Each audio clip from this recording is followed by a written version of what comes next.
జల్దీ software job కొడదామనుకుంటుర్రా? అయితే వీక్యూబ్‌లో training తీసుకొని మంచి జాబ్ కొట్టేయుర్రి.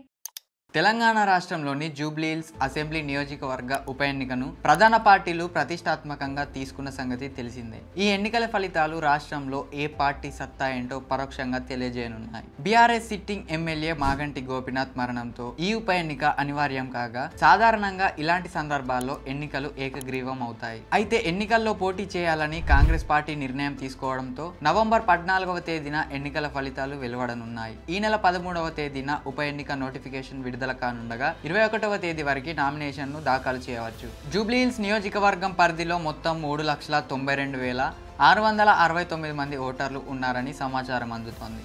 ఉప ఎన్నిక జరగనున్న జూబ్లీహిల్స్ నియోజకవర్గంలో బీఆర్ఎస్ అభ్యర్థిగా మాజీ ఎమ్మెల్యే మాగంటి గోపీనాథ్ సతీమణి సునీత పోటీ చేస్తుండగా ఆమె ఇంటింటి ప్రచారం చేస్తూ గడిచిన 12 సంవత్సరాలుగా తన భర్త నియోజకవర్గానికి అందించిన సేవలను గుర్తు చేస్తున్నారు. ఇప్పటికే డివిజన్ల నేతలతో సమావేశమైన మాగంటి సునీత ఇంటింటికి బాకీ కార్డులు పంచిపెట్టడంతో పాటు కాంగ్రెస్ కు ఓటు వేస్తే హైడ్రా కూల్చివేతలకు పర్మిషన్ ఇచ్చినట్టేనని కామెంట్ చేశారు.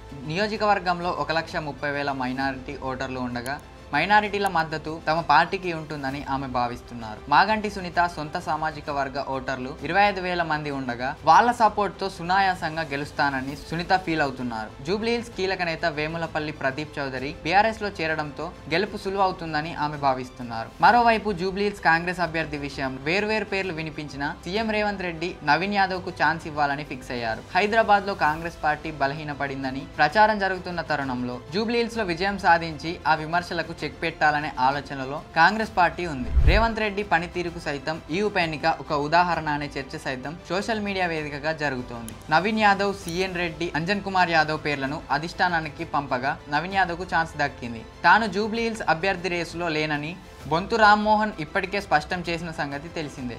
అయితే తాజాగా నవీన్ యాదవ్ పై క్రిమినల్ కేసు నమోదు కావడం సోషల్ మీడియా వేదికగా హాట్ టాపిక్ అవుతోంది. సికింద్రాబాద్ కంటోన్మెంట్ ఉప ఎన్నికల్లో విజయం సాధించిన కాంగ్రెస్ పార్టీ ఈ ఎన్నికల్లో కూడా గెలిచి ఆ మ్యాజిక్ను రిపీట్ చేయాలని భావిస్తోంది. ప్రభుత్వం అమలు చేస్తున్న సంక్షేమ పథకాలు సైతం పార్టీకి ప్లస్ అవుతాయని కాంగ్రెస్ పార్టీ ఫీల్ అవుతుంది. జూబ్లీహిల్స్ ఉప ఎన్నికల్లో పోటీ చేయాలని భావించడం లేదని టీడీపీ ఇప్పటికే ప్రకటించింది. ఈ ఎన్నికల్లో తటస్థంగా ఉండడం లేదా బీజేపీ కోరితే ఆ పార్టీకి మద్దతు ఇవ్వడం చేస్తామని టీడీపీ ప్రకటించింది.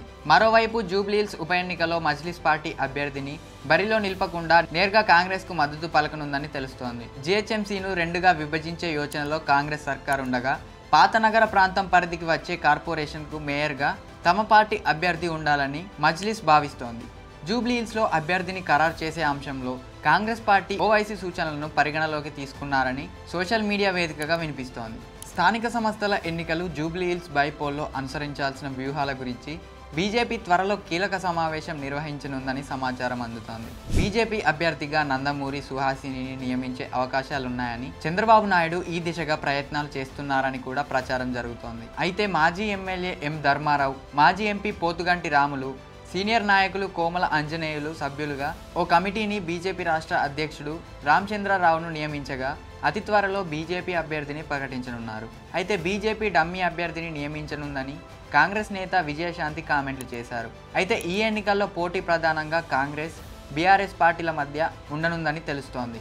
కాంగ్రెస్, బీఆర్ఎస్ అభ్యర్థులలో ఎవరో ఒకరు విజయం సాధించే ఛాన్స్ ఉందని సర్వేల ద్వారా కూడా వెల్లడవుతోంది. బీఆర్ఎస్ పార్టీకే హెడ్జ్ ఉందని సర్వేలు చెబుతున్నాయి. ఈ ఉప ఎన్నిక కోసం ప్రధాన రాజకీయ పార్టీలు భారీ స్థాయిలో ఖర్చు చేయనున్నాయని తెలుస్తోంది. బీఆర్ఎస్ పార్టీకి సెంటిమెంట్ ప్లస్ కానుంది. బీఆర్ఎస్ గెలుపు కోసం కేసీఆర్, కేటీఆర్ సలహాలు, సూచనలు ఇస్తూ పార్టీ గెలుపు కోసం తీవ్ర స్థాయిలో కృషి చేస్తున్నారు. చూద్దాం మరి జూబ్లీహిల్స్ ఉప ఎన్నిక ఫలితాలు ఏ పార్టీకి అనుకూలంగా వస్తాయో చూడాల్సి ఉంది.